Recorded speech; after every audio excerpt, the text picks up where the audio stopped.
I think some of this you guys already know.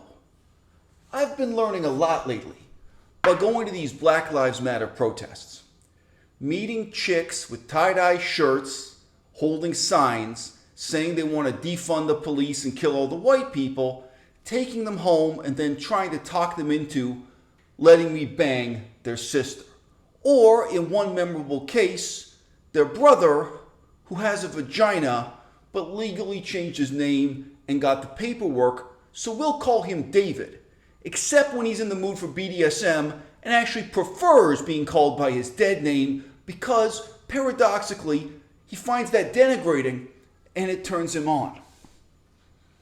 So I'm at this protest, which has more or less degenerated over the past 2 years from being a protest against police brutality on behalf of the black people to being a kind of memorial for the genocide against our indigenous people. Ultimately because in this part of Canada, we don't have enough black people to complain about police brutality, whereas we have a whole lot of indigenous people complaining that their languages are going extinct while they are not. And we have a whole lot of white people who say they want to preserve these languages, but attending these events, it simultaneously leaves me feeling horny and kind of hollow because I notice that none of these people have ever actually bought the dictionary for any of these languages, let alone, the fucking Pimsleur audio CD teach it yourself course. It kind of reminds me of how, everyone complains that education should be free, meaning someone else should pay for it, but they don't actually want to learn anything if it is free, like studying a fucking indigenous language. Anyway, needless to say, I'm there for the pussy, but in this case, I walked away with something really philosophically powerful and not just a load of cum on my face. Because I came on the other girl's face and then she got up and rubbed it on my face as some kind of feminist statement that I'm still trying to fully emotionally unpack and I'll make a separate video about in the future. So I'm fucking this dude, David, and he starts calling me the N-word. And not just when people say the N-word like they stub their toe, or they say the N-word the same way they might say, Jesus, without really meaning they believe in Jesus, or they're talking to Jesus. Sometimes some people say the N-word that way, and it's not all that politically loaded with the legacy of colonialism, genocide, and slavery. So I say Carol, because David likes it when I call him Carol while I'm fucking him in the pussy. Short story long. Carol, why are you calling me the N-word? It's not that I think you're racist, but I'm concerned that on the one hand, you actually think I identify as black because I quote a lot of rap lyrics while I'm fucking you in the ass. And on the other hand, it just seems inescapable that there's something racist about your use of it in this denigrating way, even if you are only denigrating me because it turns you on.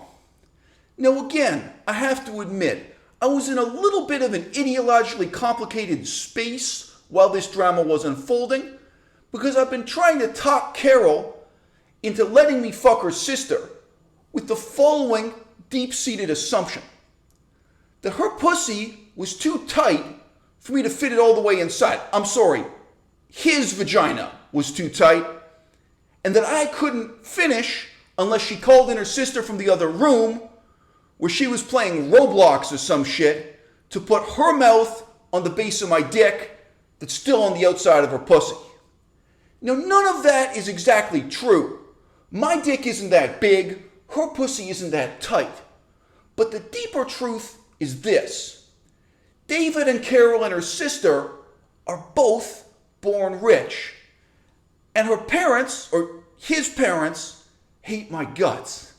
So if I only get one of them pregnant, they're going to exclude me from their inheritance by leaving all the money to the other daughter or the other son, depending on who gets pregnant first. So I've got to get both of them pregnant at exactly the same time. So it's just at this moment when I'm processing all these things in the context of 1,000 years of white, Western, Eurocentric imperialism that David starts to break it down. Why it is that he is calling me the N-word. And it hinges on this. In the same way that me having sex with someone who legally identifies as a man, but is born as a biological woman, is not gay, but is more gay than gay. And gay is the new straight. In the same sense that white people can be racist against black people, but black people can't be racist against white people.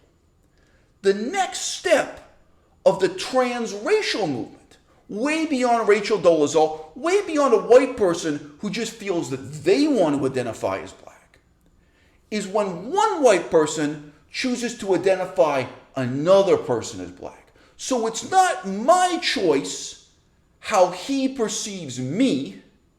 He chooses to say I'm black and to see me as black because it turns him on.